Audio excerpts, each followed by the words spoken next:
नमस्कार दोस्तों, आप देख रहे हैं सरकारी जॉब भर्ती और मैं हूं हेमेंद्र साहू।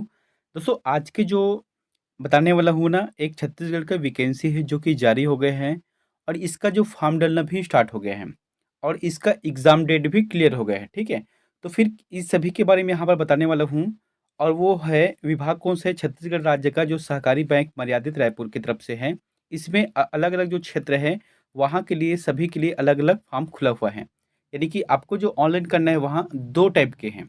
तो वो सभी के बारे में बताऊँगा कौन-सा पोस्ट है और ख़ासकर से योग्यता है और इनके जो सिलेबस है उनको बताने वाला हूँ। तो फिर आप इस वीडियो पर बने रहना और इसका अगर आपको पीडीएफ चाहिए तो हमारे टेलीग्राम चैनल पर जाना, वहाँ पर आपको फ्री पीडीएफ मिल जाएगा। तो चलते हैं यहाँ पर वीडियो की तरफ। तो यहाँ पर मैं सीधे ना आपको पोस्ट की तरफ ले चलता हूँ कि कितना पोस्ट खुला हुआ है और क्या खुला हुआ है, वो सब चीज़ के देखते हैं यहाँ पर। सबसे पहले क्या है, कार्यालय सहायक। तो जो कार्यालय सहायक का जो पोस्ट है वहाँ 17 पद खुला हुआ है, ठीक है? मैं आपको सिर्फ़ पदों की जानकारी दे रहा हूँ। उसके बाद है यहाँ पर सहायक प्रबंधक जो कि फ़ील्ड ऑफ़िसर है। इसमें रायगढ़, सारंगढ़ और जो है जशपुर के लिए 5 पोस्ट हैं, रायपुर के लिए 10 है और अंबिकापुर के लिए कितना है 8 है।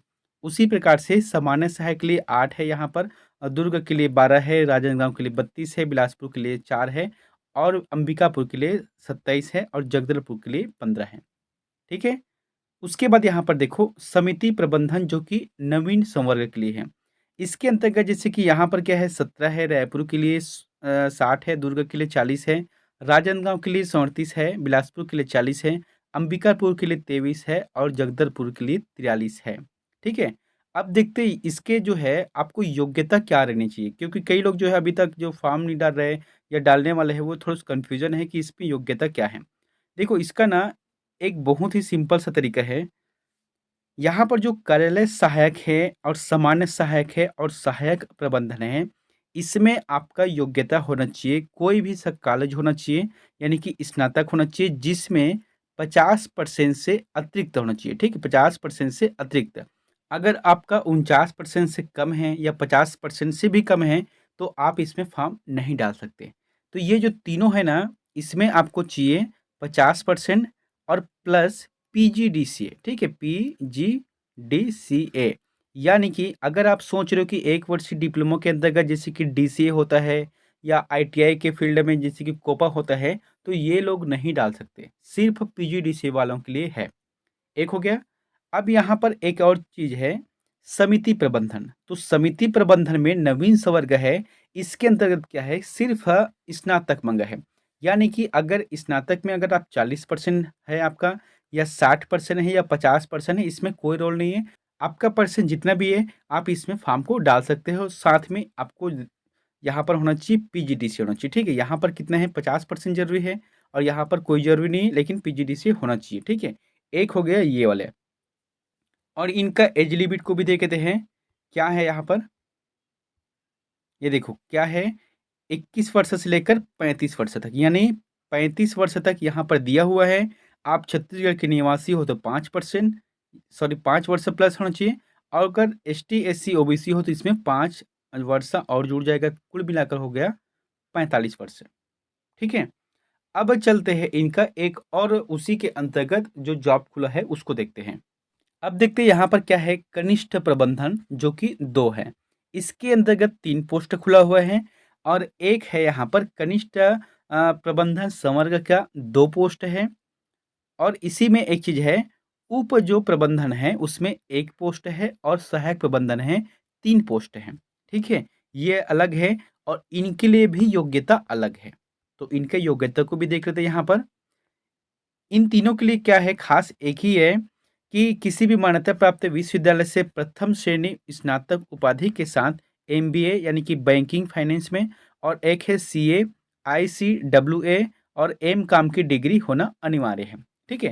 हालाँकि ये जो प्रथम श्रेणी का स्नातक तो ज़रूरी है, उसके अलावा यहाँ पर जो है ना, आपको किसी भी एक जो कोर्स रहता है वो आपका कंप्लीट होना चाहिए, तब आप इसमें फॉर्म डाल सकते हो। और इसका एज भी लिमिट जो दिया गया है वहाँ सेम है, यानी कि 21 वर्ष से 35 वर्ष तक से है और 5 वर्ष का छत्तीसगढ़ है और 5 वर्ष का एसटी, एससी, ओबीसी है। इतना हो गया। अब चलते हैं इनके सिलेबस की तरफ। याद रखना दोनों का जो सिलेबस है लगभग सेम है, थोड़ा-सा अंतर है, वो अंतर को भी मैं आपको बता दूँगा, ठीक है? तो चलते हैं यहाँ पर वीडियो की तरफ, इसके सिलेबस की तरफ।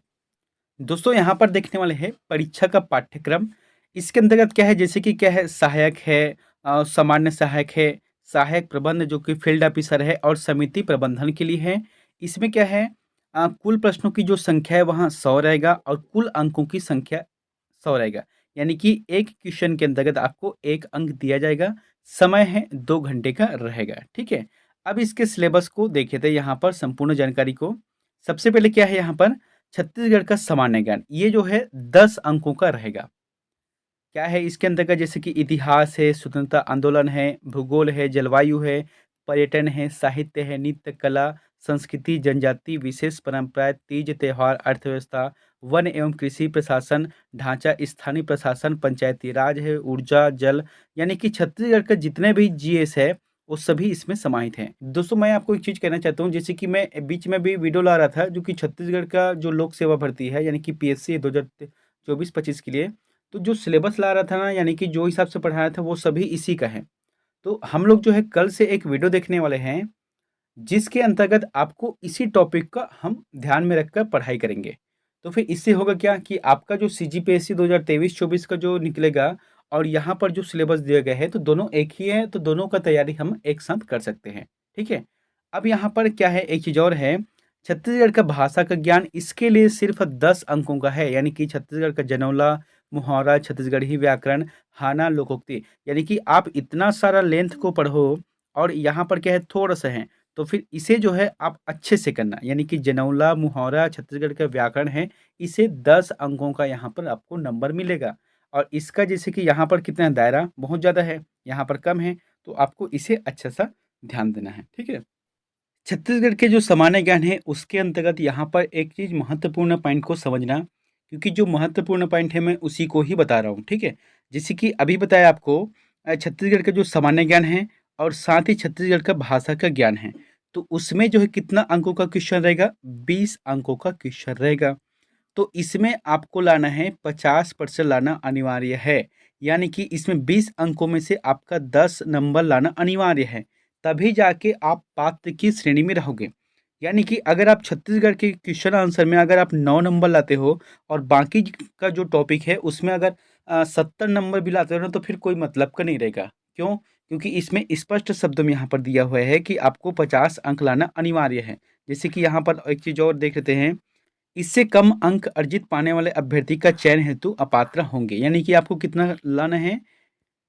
20 अंकों में से 10 अंक लाना अनिवार्य है, तभी जाके जो बाकी का 80 नंबर का रहेगा ना, वो चेक होगा, ठीक है?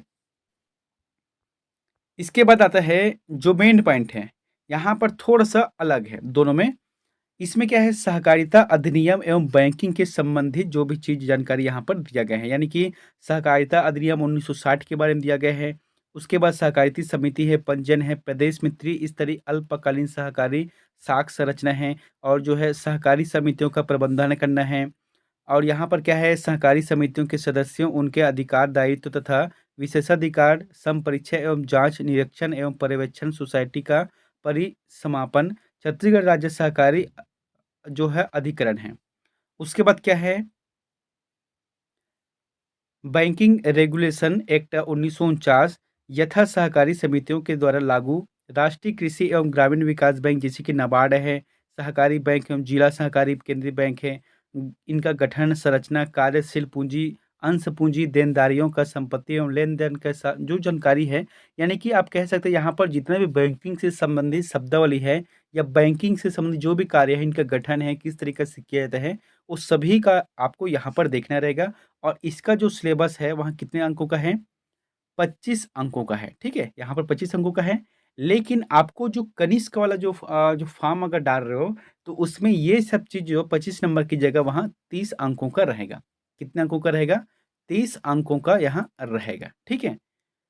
अब इसके बाद चलते हैं यहाँ पर सामान्य ज्ञान।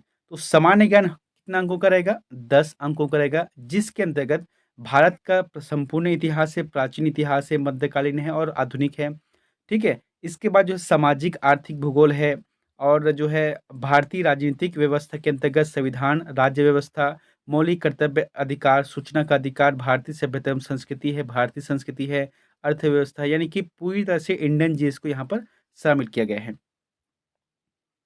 इसके बाद है गणित तथा तार्किक योग्यता। देखो यहाँ पर क्या है, 10 अंकों का है, यानी कि जो मनी जो जैसे कि मैथ का है वो कितने अंकों का रहेगा, 5 अंकों का रहेगा। और एक है रीजनिंग का, तो रीजनिंग का भी रहेगा 5 अंकों का रहेगा। यानी कि आपको 5-5 अंक का देखने को मिलेगा। गणित का है, यहाँ पर आप देख सकते हो प्राकृतिक, पूर्ण, अपूर्ण जो संख्या है, और साथ ही जैसे कि रीजनिंग के अंतर्गत संचार कौशल, पारंपरिक कौशल, जो तार्किक जो तर्क है, विश्लेषणात्मक है, क्षमता है, इस सभी को यहाँ पर आपको देखने को मिलेगा, आपको पढ़ना है, इतना। फिर आता है हिंदी भाषा का ज्ञान होना चाहिए, ये कितना है, 10 अंकों का है, जिसके अंतर्गत स्वर, व्यंजन, वर्तनी, लिंग, वचन, काल है, सर्वनाम है, विशेषण, क्रिया विशेषण, कारक, समास, रचना, प्रकार, संधि, व्यंजन है, व्यंजन, उपसर्ग, रस, अलंकार, दोहा, सोरठा, इस सभी के बारे में यहाँ पर देखना है, लोकोक्ति के बारे में, ठीक है। फिर आता है 10 अंकों का है अंग्रेजी भाषा का ज्ञान होना चाहिए, नंबर, जेंडर, उसके बाद है आर्टिकल्स है, प्रोनाउन है, एडजेक्टिव है, वर्ब है, एडवर्ब है, तो बाकी सभी चीज़ को यहाँ पर देखना है। फिर आता है मेन चीज़ क्या है यहाँ पर, देखो 15 अंकों का है, वहाँ कंप्यूटर से संबंधित ज्ञान है, ठीक है। तो यहाँ पर जो है कंप्यूटर से संबंधित ज्ञान को हम लोग देखने वाले हैं, जो कि एक-एक टॉपिक के हिसाब से, यानी कि अगर हम प्रिंटर के बारे में पढ़े तो प्रिंटर के बारे में जो टॉपिक है उसको मैं लाऊँगा आप लोगों के लिए, माइक्रोसॉफ्ट है तो उसके लिए लाऊँगा। तो अलग-अलग सिलेबस के हिसाब से लाना है, ठीक है। अब यहाँ पर कितना हो गया, योग जो है 80 है, और इससे पहले जैसे कि छत्तीसगढ़ का बताया था, छत्तीसगढ़ के जीएस है और जनौला, तो वहाँ पर 20 अंक है। तो कुल मिलाकर यहाँ पर हो गया 100 अंकों का, ठीक है। तो इस तरीके से है इनका सिलेबस। आपको सिलेबस पूरी तरह से देख लेना। अगर सिलेबस का पीडीएफ चाहिए तो मैं आपको टेलीग्राम चैनल पे दे दिया हूँ, आप वहाँ पर जाना डाउनलोड कर सकते हो, और आप लोग अपना फॉर्म भरना है, ठीक है। और जो अपना जो फॉर्म भरोगे वहाँ बहुत ही हिसाब से भरना, कई बार क्या है गलत हो जाता है, तो फिर आप अच्छे से देख कर भरना। तो फिर हम जो है नेक्स्ट वीडियो जो लाएंगे वहाँ सभी इसी से संबंधित रहेगा, ठीक है। तो फिर मिलते हैं एक नेक्स्ट वीडियो में नई जानकारी के साथ। Thank you.